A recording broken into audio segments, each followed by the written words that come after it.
She held the document above her head without thinking. As the light passed through the page, she suddenly saw words hidden beneath the black marker. It was classified information. Information she wasn't supposed to see. But the numbers her team had spent days calculating didn't match what was in that report. And that mismatch was the reason the Redstone rocket launch had failed. Determined, she climbed the ladder. Using the data in the file, she began recalculating the rocket's trajectory from scratch. The formulas were complex, but she was close to solving them. Right then, she felt the urge to use the restroom. But every bathroom in the building was for white staff only. She had to walk 1,800 meters over a mile to reach the one designated for black employees. While she was gone, her calculations caught the attention of her co-workers. They couldn't believe what they were seeing. The correct trajectory was written right there on the board. Whose work is that?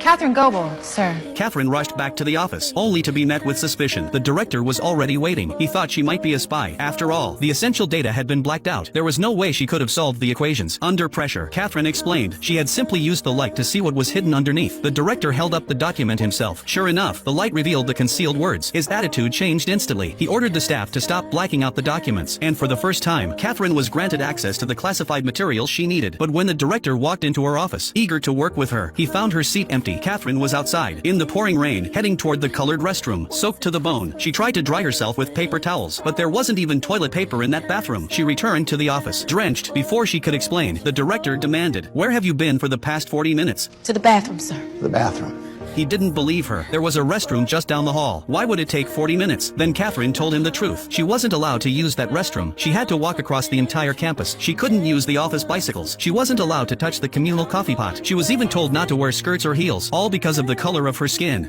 And I work like a dog, day and night, living off of coffee from a pot none of you want to touch! The room fell completely silent. The director had nothing to say. Catherine, exhausted and on the edge, packed her things and walked out. But this woman who dared to speak up would go on to make groundbreaking contributions to the entire aerospace field. Catherine had shown signs of genius since she was a child. While other kids were learning basic arithmetic, she was already solving problems in analytic geometry. Her teacher, stunned by her talent, urged her parents to send her to the best schools. She didn't let them down. By 18, she had finished college. Her extraordinary math skills earned her a job at NASA. She thought it would be the start of something great, but reality hit hard. Most of her co-workers didn't believe in her. They gave her cold stares, dismissed her with condescension, assigned her work with no explanation. But among them was one director who saw her worth. He didn't care about her skin color. He saw her brilliance. He assigned her not just regular tasks, but also asked her to double-check the calculations of other engineers. That didn't sit well with Hilton, the team leader. He couldn't handle someone challenging his authority in math, so he blacked out key parts of the documents with a marker, then dumped a mountain of files on her desk. Still, Catherine took on the challenge, but each time she had to use the restroom. It cost her precious time. Even so, she never let her work fall behind. The stress was relentless. Coffee became her only comfort. But the moment she reached for the communal coffee pot, she felt eyes on her. The very next day, a tiny coffee pot appeared on her desk, marked with her name. She picked it up quietly. It was completely empty.